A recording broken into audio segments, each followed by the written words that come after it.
Welcome back, Sebastian here. So time for my review for the 2024 Formula E São Paulo ePrix. What a race that was. Tons of action, lots of overtaking, and a return to the Peloton style racing that we saw quite a bit last year. And a much better race than the first three races. Kind of giving me hope that we'll actually have a decent season racing wise. So it was Verline on pole, Randor in second. Gunther had to serve a 40-place grid penalty for changing his gearbox. So that was, definitely a bit of a surprise. And because, you can't go 40 places back in Formula E, he also had to serve a 10-second stop-go penalty. It was a very clean start. Evans got ahead of Jeb off the line, and DaCosta with a good start up to 6. So lap 2, Gunther serves his penalty. He's off at the back, miles behind everyone else. And at this point, DaCosta was up to 3rd, and drivers had already started taking attack mode. Degrassi lost his front wing end plate with contact there. I believe that was at turn 4. And then DaCosta gets in the lead with Sam Bird in second. At this point, lap 5 with Bird in the lead, he then takes attack mode. And Cassidy at turn 4 mounts Mortar. And while the contact doesn't look too innocuous and there's not too much damage on Cassidy's car, it would have big consequences later in the race. And at this point, I was like, okay, we're back in the Peloton style racing we saw last year. Writing down all the changes for position this early in the race is pretty pointless. So that's why for the first 2/3 of the race, I wasn't bothering too much with that. But yeah, obviously the end of the race, those battles for position become much more important. Lap 7, safety cars out from debris at turn 1. I believe it was from Degrassi's car after he got hit from behind. We didn't see a great replay of who it was, but I do believe it was Norman Nato because he was later given a 5-second penalty. Lap 8, the safety car is in. Evans is in the lead after DaCosta, Verline, and Verne all take attack mode. Lap 11, Bird is in the lead now at this point, but he's 1% down on Evans, and DaCosta, 1% down on Evans behind.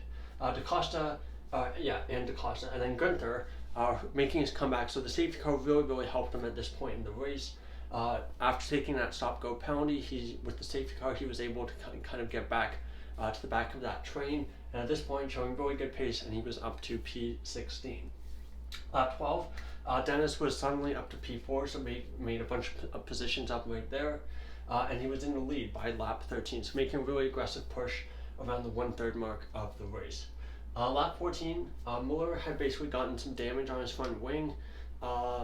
Basically the front of the front wing was basically kind of slightly ajar, slightly off, and he was given the meatball flag, the black and orange flag, told to replace it because it was too dangerous to leave in that condition.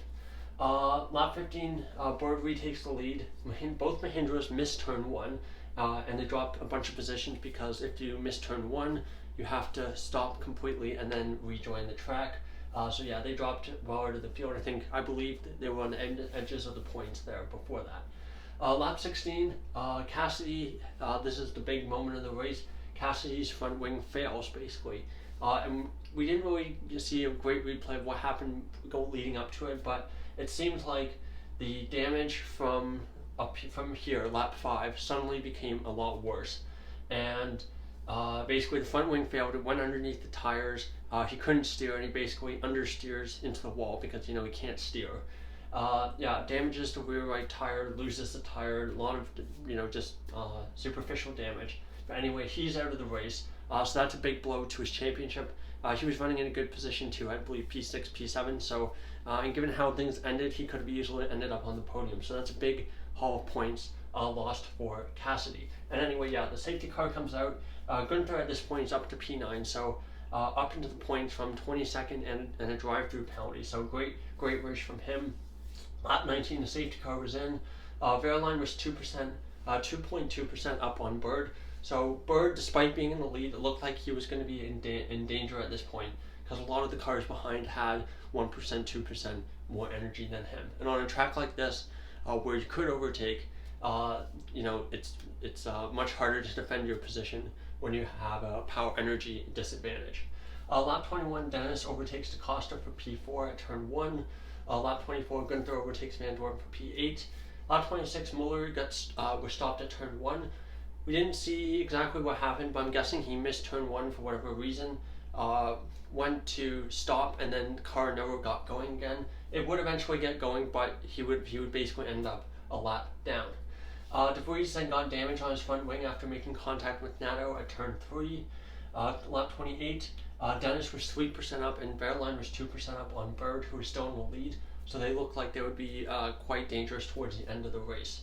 On that same lap, Evans overtakes Bird for the lead of the race. I believe that was on the run down to turn 4.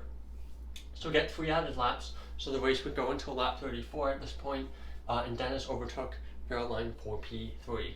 Lap 30, Roland overtook DaCosta for P5, so really good progress towards the end of the race from Roland. Lap 33, cars started to have mechanical issues. Dennis was told over the radio to not go onto the curb at the final corner, so that obviously probably cost him quite a bit of lap time, as it meant he couldn't get as much traction out of the final corner, but he was really struggling despite the extra energy advantage that he had over the field. Sam Bird also told to cool the right side of the car, basically constantly drifting over to the right of Evans to kind of get that cool air, clean air, to cool that side of the car. Not sure what the issue was, but obviously a pretty critical issue. Hughes pits at this point, looks like some kind of mechanical issue. Lap 34, the final lap, final corners. At this point, Evans is in the lead. He has more energy than Bird, or it's very close. And it looks like, probably not going to make a move. We get past turn 7, the final real overtaking spot, and we're like, okay, Evans is going to win this race. But then we get to the penultimate corner, and Bird has an absolutely ridiculous sends it around the outside of the third to last corner, and then makes the move stick, the penultimate corner, to take the lead and get his first win in Formula E since the 2021 New York City ePrix. I was honestly shocked that he was able to get that win. Especially driving a Nissan powertrain, generally not as good, not regarded to be as good as the Jaguars or the Porsches, but they've made big strides over the winter compared to last season, and yeah, great result from Bird, and he takes a much well-deserved win. But the drama wasn't done there. Roland then took P3 at the line, where he basically got the cutback at the final corner, and basically got a much better exit out of that final quarter than Verline and Dennis. And was able to nab that final spot on the podium by basically millimeters, I would say, thousandths of a second.